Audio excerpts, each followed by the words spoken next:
Oh, she good. My baby drinking. My baby was drinking from the baffy. The baffy waffy. Naga. You got you some water?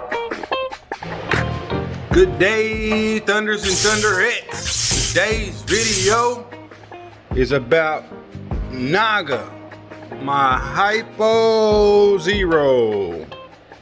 That girl is eating. Look at that belly. Yeah, she eating real good.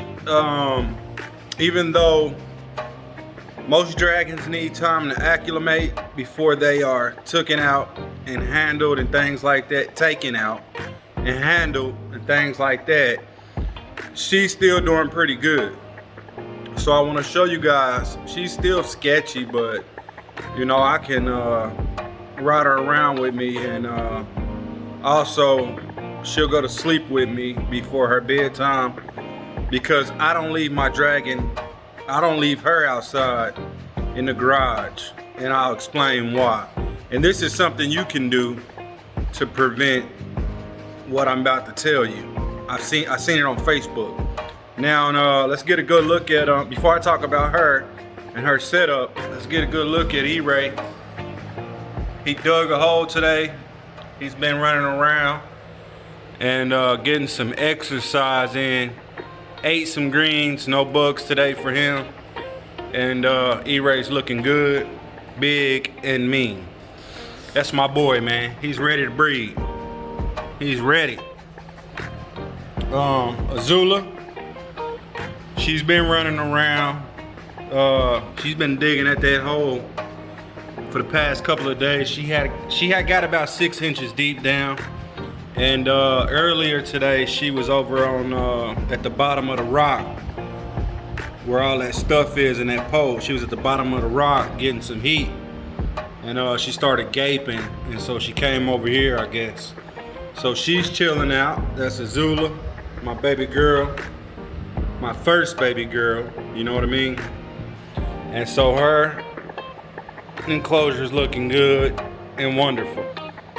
Now, Naga is my other baby girl, and as you can see, I love my baby girls. Now, let me show y'all. I took a utility knife and cut a square out of this tote, this bend. And the reason I did it is because I was tired of I had got tired of just looking at her from the top and peeking in, and I didn't want her to be afraid of me. And so I cut this hole in to where I can see inside of her bin. So now I have a great way to see inside of her bin without reaching over her. And I added that wood. I had cut that wood long time ago. It's in there, and it's a piece in hers. And this wood is good. Been sitting in my garage. Nothing's gotten to it. So it's a good piece of wood. Added that in there.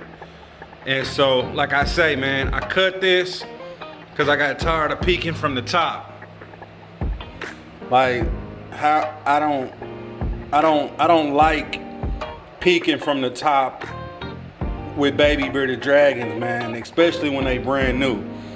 They just don't like it, man. It's something you shouldn't do, period, point blank. Now her humidity is at 15.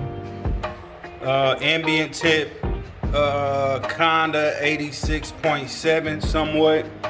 On the sides, this plastic don't get hot at all. You know what I'm saying? So her basking spot does reach a pretty high temp. 107.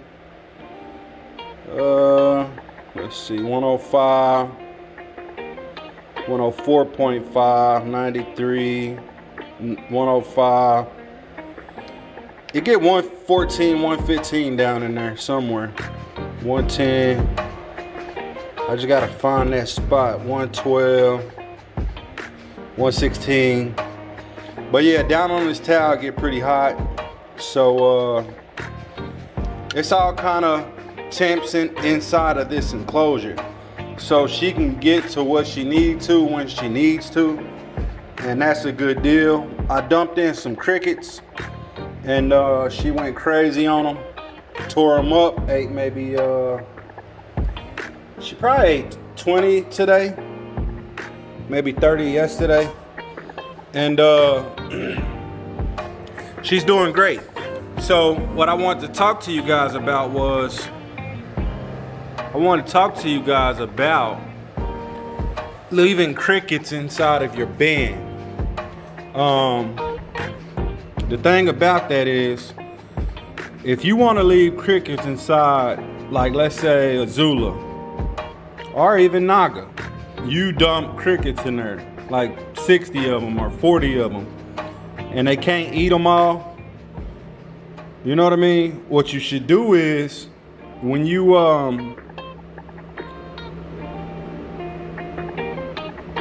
I just had to take a moment and pause, man. She beautiful. She got that line down the back like Azula already.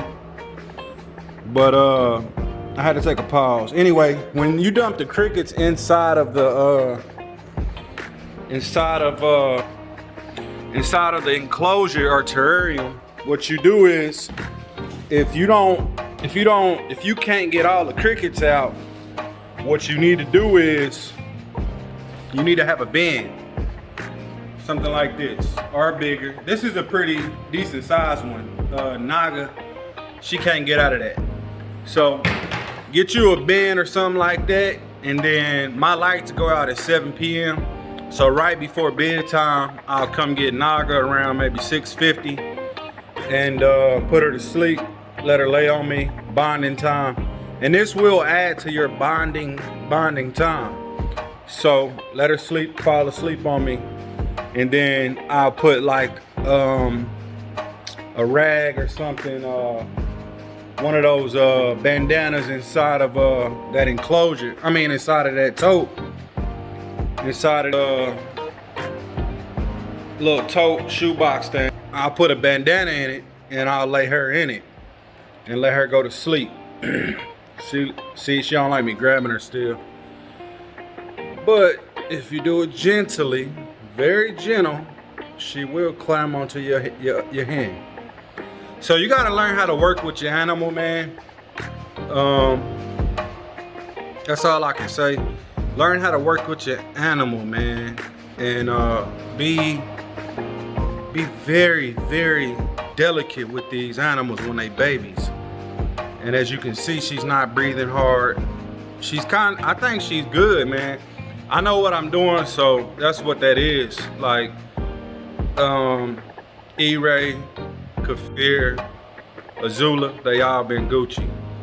But yeah, man, you gotta be very delicate.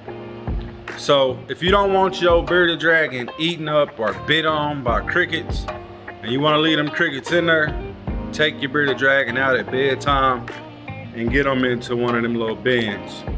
Now, on the next video, what I'm gonna do for you guys, I'm gonna lay out a diet, like a complete diet for babies. That girl got that she got that thunder stomach.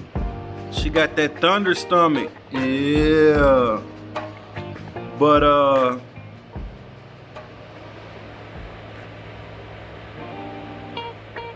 yeah, so on the next video, man, I'm gonna lay out a full diet for babies, and hopefully you guys follow it so you can get your dragons big like Azula and E-Ray. This diet is gonna be, you know what I'm saying, it might be controversial to some, but I'm gonna show you the ingredients and I'm gonna let you know what it is, man. This is something that's tried and true.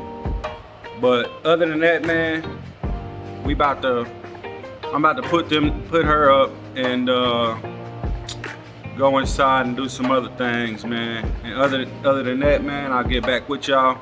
Make sure y'all thrash the like, pound the subscribe, and your boy is Outtie 5000.